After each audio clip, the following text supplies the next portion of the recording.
Bon, on vient de passer ce moment, tu étais juste en face. Ouais. Juste, qu'est-ce que ça t'a fait de vivre ce moment-là ou d'entendre tes parents parler de tout ça?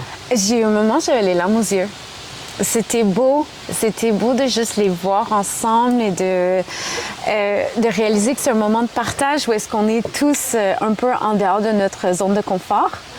Mais de dire que moi, j'ai eu ça de eux, grâce à eux, et que même aujourd'hui, qu'ils acceptent de faire une entrevue avec toi et de dire, bon, on n'a pas forcément d'expérience, on n'est pas forcément à l'aise, mais bon, on est en confiance avec Jocelyn, on vit dans le moment présent et on n'a rien à perdre et on essaie quelque chose de nouveau.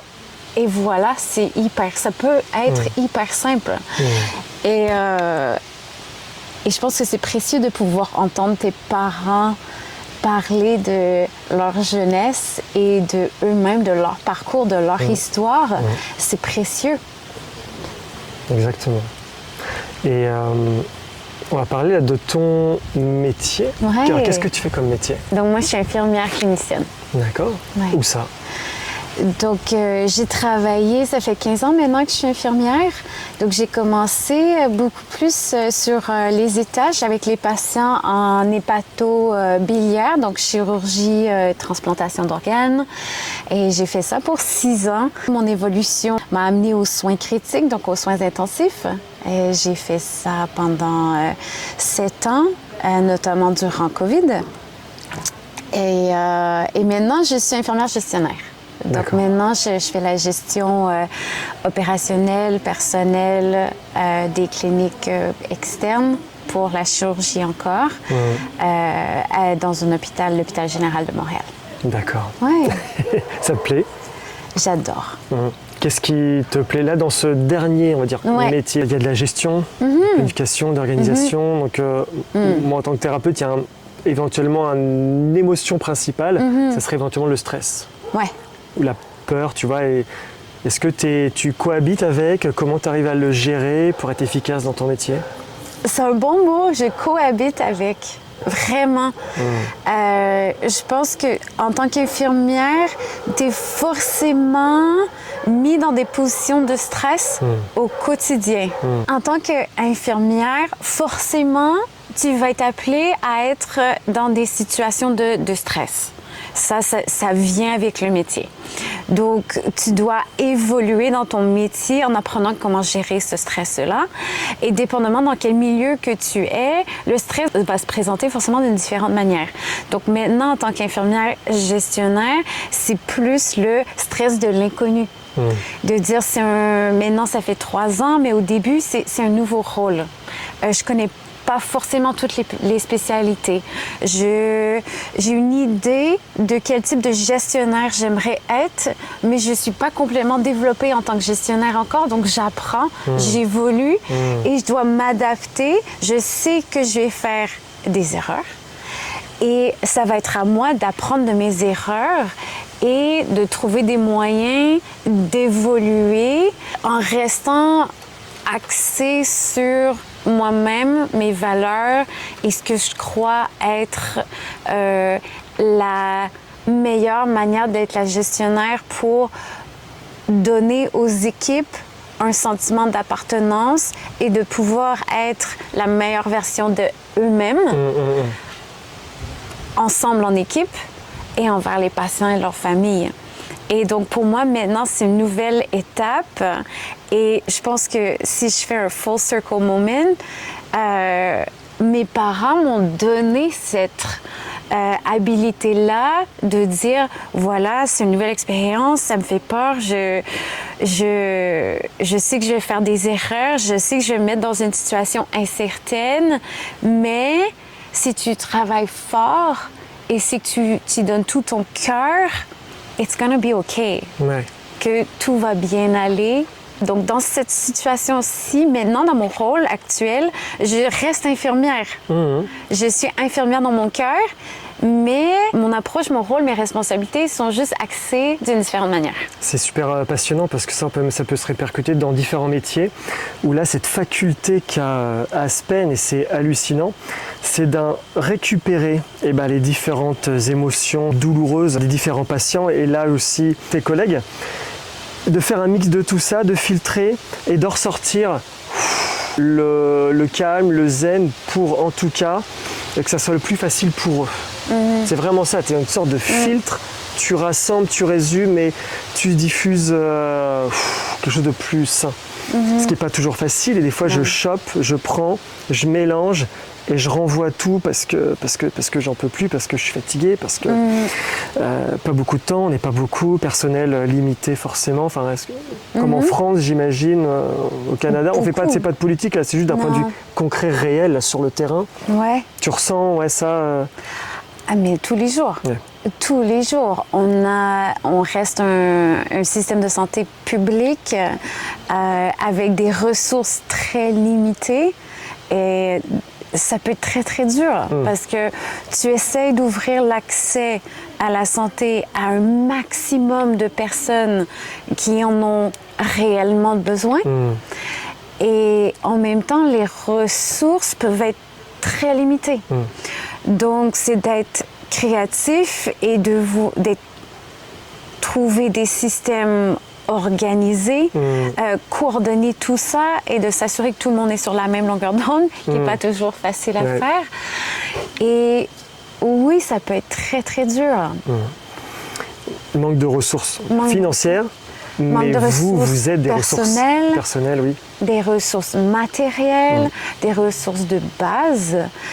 Heureusement qu'il y a des ressources humaines. Et c'est le plus important. Comme vous.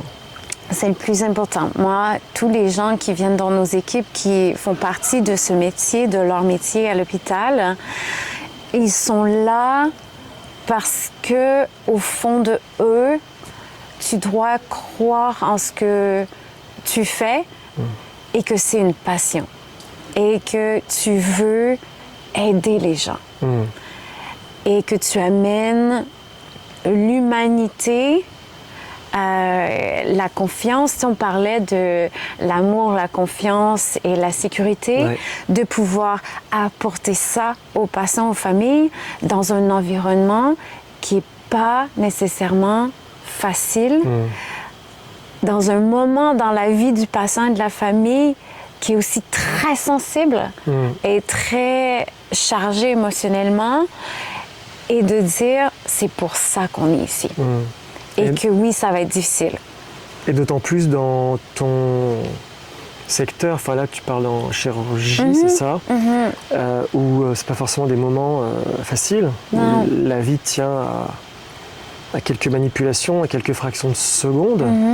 Et comment tu arrives toi à gérer, quels seraient tes tips toi que tu te fais pour essayer de rester focus sur ce qu'il y a à faire et pas sur la lourdeur de l'ambiance ou de l'événement ou de l'importance. Comment tu fais, toi? Je reviens ici, à North Atlee. On ne se le cachera pas, c'est des longues journées.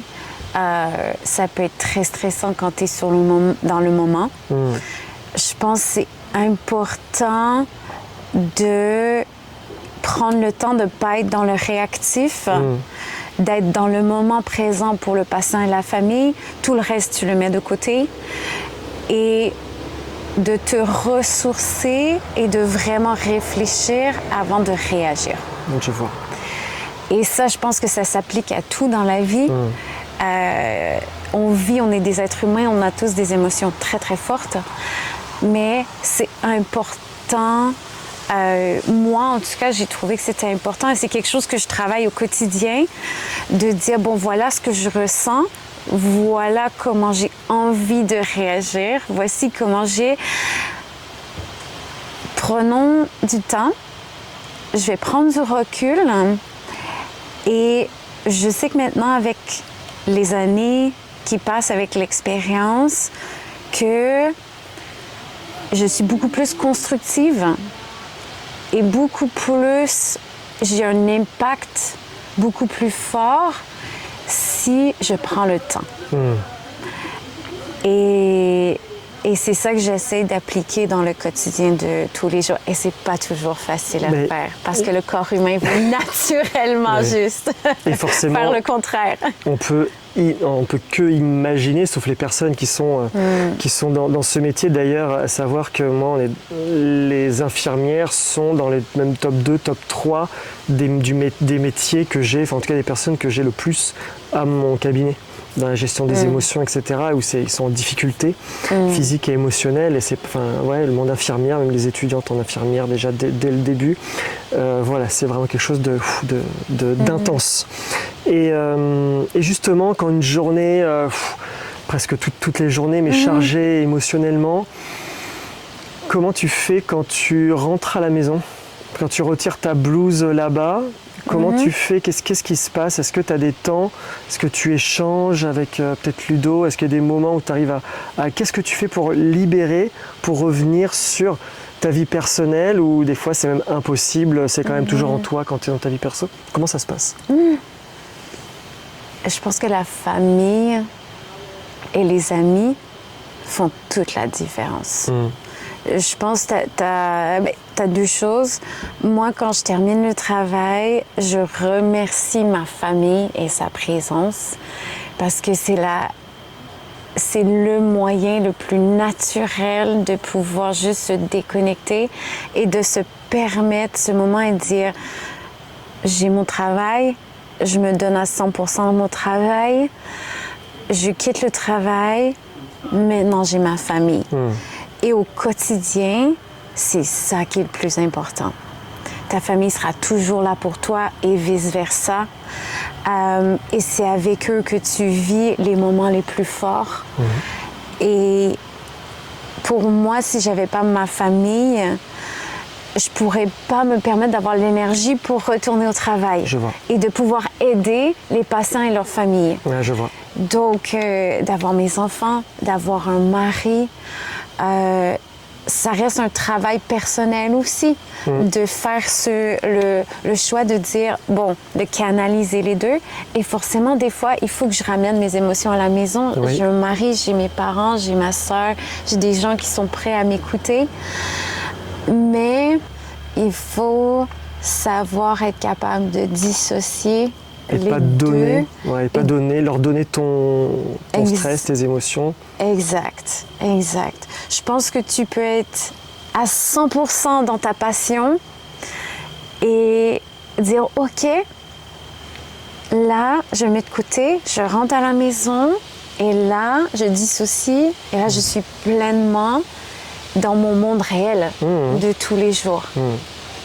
Et si tu arrives à avoir un ballon entre les deux, je pense que c'est ça qui te permet de pouvoir être la meilleure version de toi-même dans les deux mondes. Ouais. Je me permets de donner le mot famille avec un grand F. Ouais. Parce que donc toi, de ton côté, il y a cette famille de parents où il y a ces liens puissants et forts. Et pour d'autres, ce sont des liens plus douloureux, difficiles ou d'absence de liens. Mais quand famille avec un grand F, c'est-à-dire trouver des personnes, mais encore une fois, dans l'amour, dans la confiance et dans la sécurité. On y revient. Et que ça soit, on parlait tout à l'heure, du sang ou non, mais de cœur en fait. Exact. C'est pas juste des paroles bateaux qu'on peut voir sur Instagram, etc. Non, c'est des mots réels. Et c'est exactement comme moi je parle de famille. C'est une famille avec un grand F, comme tu dis. C'est pas forcément des liens familial direct, c'est toutes les personnes dans ma vie au quotidien, des liens de cœur. Ça peut être des amis, ça peut être des collègues de travail, ça peut être ma mère, mais ça peut être aussi un ami d'enfance. Mais tous ces gens-là qui peuvent t'aider à faire ton chemin dans la vie. Et c'est tellement important d'avoir ces liens-là. Et ces liens-là, ils se créent de manière organique. Ça peut être ta jeunesse, ça peut être aujourd'hui, ça peut être demain, si jamais. Mais quand les liens se créent, tu le ressens au plus profond de toi. Et tu facile. sais que c'est facile. Et c'est mais tu vois, cette personne-là, je peux compter sur elle pour tel moment dans ma vie, tel scénario. Et de vivre ces moments-là, mais de aussi être là pour cette personne-là aussi. Tu as été peut-être même pas 1% de la population mondiale à avoir vécu, tu en as parlé tout à l'heure, de la période du Covid. Il y a 5 ans, ça veut dire que voilà, pour 99% de la population, on a été confinés. Pour d'autres, il n'y a pas eu de confinement pour différentes raisons par rapport au métier, mais toi, dans le tien, là, tu as été vraiment à la fois les personnes les plus exposées, où tu as pu voir et vivre des choses, être en lien, j'imagine, avec des personnes qui étaient, on parle de réanimation, etc., où tu étais en plein dedans. Comment toi tu l'as vécu, si tu veux en parler, hein. Il y a 5 ans. Ouais, c'est fou, ça fait déjà 5 ans, hein, c'est incroyable. C'était une expérience que je souhaiterais très honnêtement à personne. Quand on a commencé, c'était le 30 mars 2020. Au départ, je pense qu'on a eu une évolution d'émotions. Au départ, tu es infirmière, tu travailles en équipe, tu es en soins critiques, tu es habituée à l'inconnu, au stress, d'être dans l'action, dans le feu de l'action. Mais au fur et à mesure, l'évolution du temps, c'était... Comment dire? Très émotionnel de voir à quel point que c'était hors de notre contrôle. Et que normalement, en tant qu'infirmière ou quand tu es dans le système hospitalier, quand tu es avec tes patients et les familles, tu as accès à pouvoir les aider de ta meilleure capacité. Et là, tu étais confrontée à la réalité que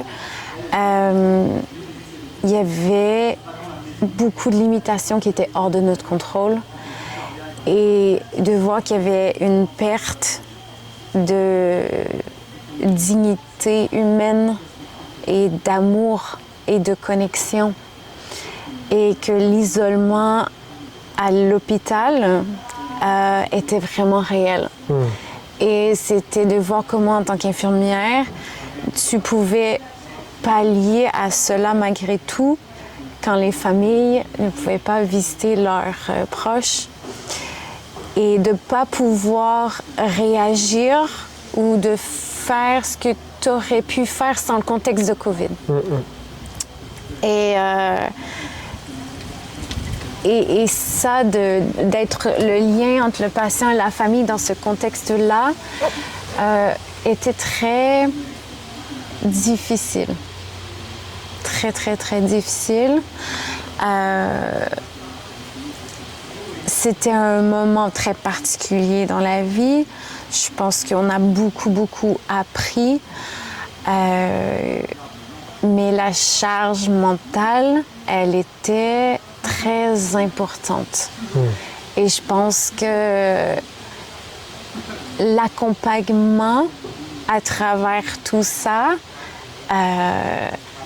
est très importante. Et je pense que tout le monde qui a pu vivre dans ce moment-là, c'est un lapsus de temps, je pense l'accompagnement était très important. Ouais. Les familles, les personnes hospitalisées. Ouais. L'accompagnement. Ouais.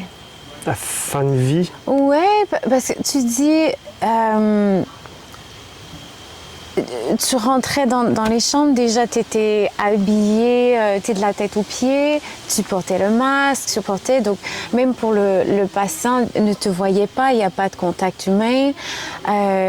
Pour toi, C'était un environnement qui était quand même très, très, très difficile physiquement, mais mentalement aussi. Parce que tu voyais ces personnes-là, c'est des humains. Ils ont des familles, ils ont des amis. Ils étaient subjugués à un environnement qui était hors de leur contrôle. Et donc, de voir ça pendant le quotidien, 12 heures par jour, pendant 2 ans et encore, c'était difficile. C'est vraiment un événement particulier hors de notre contrôle. Et de pouvoir vivre à travers avec les contraintes qui se présentaient et le bruit et les sons et les pleurs et la peur. Et la peur vraiment, et de voir ça tous les jours. C'est là encore que j'étais tellement chanceuse d'avoir des amis et famille avec un grand F qui m'ont beaucoup aidée à passer à travers. Ouais. Ça revient des fois, tu as des flashs où ça y est, c'est quelque chose. Ouais, j'ai des flashs de... Oh.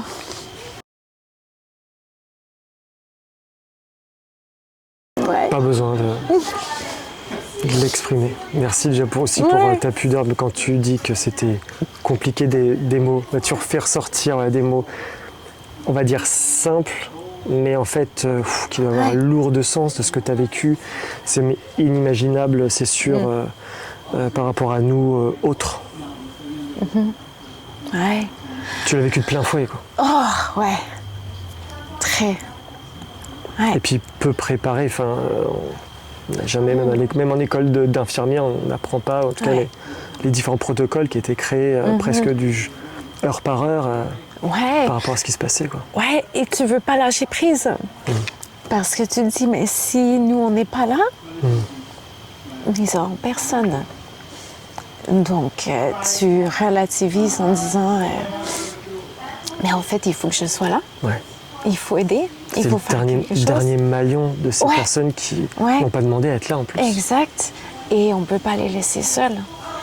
Donc, même si je ne suis pas forcément la personne qui souhaiterait avoir à côté d'eux, au moins ils ne seront pas seuls.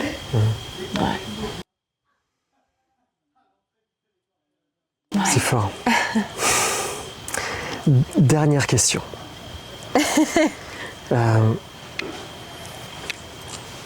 Est-ce que tu penses qu'en tant que soignant, en soignant des patients, il y en a qui eux-mêmes t'ont soigné?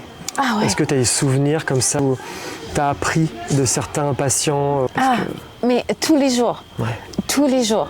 C'est pour ça que je suis aussi passionnée d'être infirmière, parce que l'être humain, à la base, est tellement intéressant.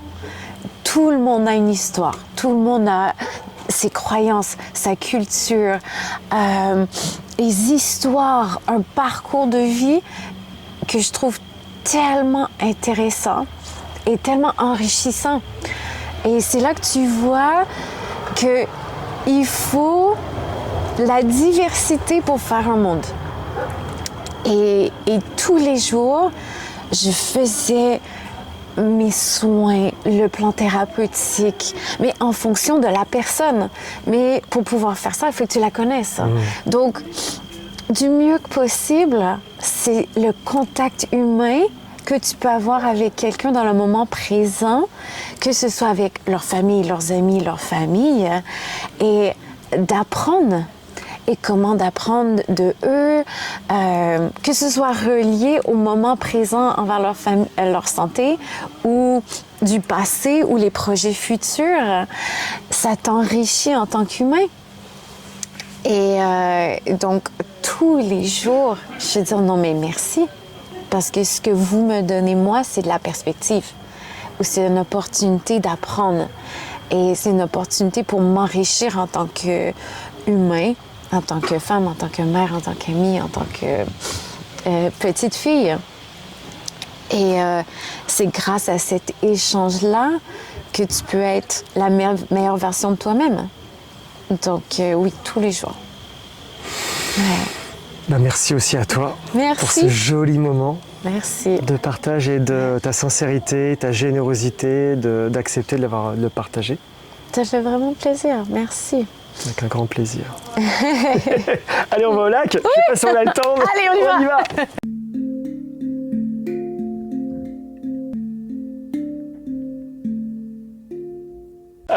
C'est cool. Oh my God. Merci. Ah, je suis désolée. Désolé de quoi? T'es prêt pour le challenge. Et je pense qu'au fur et à mesure... J'adore. Et ben voilà, on parlait d'André, voilà. Bonjour André. On fait une petite vidéo. On fait une pause. Juste là, j'adore. Mais c'est pas grave, viens, c'est pas grave. Je vais couper, quel bonheur. Bonjour André. Bonjour. Salut. Ça va André? Oui. Ah super. Alors, j'étais au lac depuis midi, mais là, vous n'auriez pas fait de kayak. Ah, il y avait trop de vent. Oh non, c'est pour ça, ouais, Il y non. avait des moutons blancs. Ouais, ouais. You're going to be famous now? Non. OK, bye-bye, Chou. I love you. I love you. Oh, Ottawa, I love you too. Love you. OK? Love you. Bye-bye, cher. Merci. OK, ça m'a fait plaisir de Ah, te moi aussi, OK? des super moments. What's it going? Faut en partager. Enjoy. Vraiment. Love you. Bye, you too. Au revoir. Moi, c'est Bye. la tante. Enchanté, la tante. Lynn. OK? Lynn, d'accord. Bon, Salut. je vais partir vite. Oui, Ah, oui, merci. on finit On finit, le Je gâteau, vais aller puis- lui dire bonjour. Ça fait Dans 5 minutes. plaisir. Bah, merci Bravo. beaucoup. Merci. You come back. Oui. Merci OK? beaucoup. Ouais. J'ai Je parlé t'appelle. à ta sœur tantôt. Ouais? Oui, ça Super. va bien. Oh, good. Sydney, là. Ouais. Puis, tout allait bien. Puis le petit est one. Oh, je vous c'est laisse. Merci top. beaucoup, merci. OK, bye. C'était un vrai plaisir. Merci beaucoup. Love you. À Au bientôt. moins, tu as eu de la belle température. C'est magique. Fantastique, la Je suis en vue, t-shirt. là. Oui, oui. Ouais. Ouais. Bah, c'est aussi grâce à vous, hein. Merci. Hein. Ah, ça me fait plaisir. N'importe quand. Merci. OK. Et allez les Canadiennes demain. Oui, c'est vrai. Alors, je vais regarder la game. Voir si tu Et on les fera vois. un coucou alors. Là, Ça je vais va. regarder les Blue Jays À côté. Excellent. baseball. Ah oui. 7h30 ce soir. Excellent. Oh, ok. OK? Ils vont revenir à 3-3. Ah oui, Allez. oui, ils ont besoin. Oui. Pas le choix. Pas le choix. Merci encore. Thanks a La lot. meilleure série de baseball qu'il pourrait avoir, là, Ouais, bah oui. c'est Blue Jays Ouais. contre les Dodgers de Los Angeles. Ah oui, ça serait magique. Ça serait- Ouais, ouais. OK? I love Ok. you. Bye, I love you. Bye, merci Bye. beaucoup. Merci André. C'était excellent. Tu veux qu'on recommence la question? Ah mais non, mais on va garder les petits moments. Et puis... ça c'est sûr.